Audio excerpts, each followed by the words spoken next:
مرسال لشعب.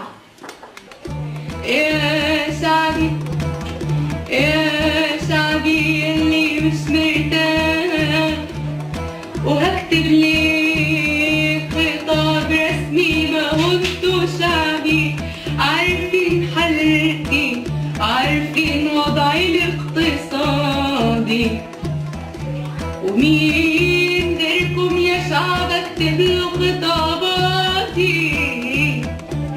اما بعد مانيش حاسه في حمايه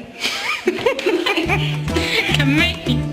مانيش عارف خطابي ده خطابي الكام، ما عدتش بحسب الشهداء، ما عدتش بحسب الازمات، ما عدتش بحسب اللي ضاع في التفجيرات.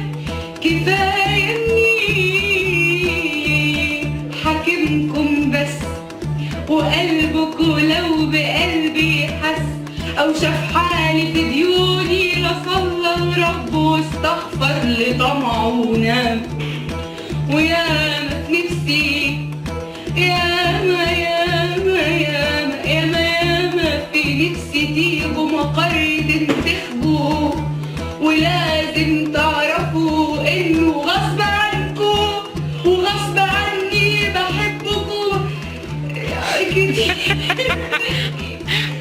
فمش هقدر اجيب لكم الدعم كفه ومن الوقود كفه، ومش هقدر اجيب دفايه تتدفى، ومش هقدر اجيب لكم بيت تموت الاسره لو مقطعش فيه النور فسوه.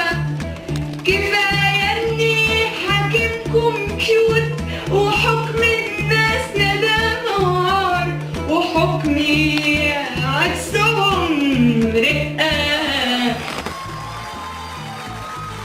لو عجبك الفيديو سبسكرايب من هنا، سبسكرايب وشوفوا بقية الفيديوهات، وياريت تسيبولي تعليقاتكم او اي افكار لفيديوهات تانية.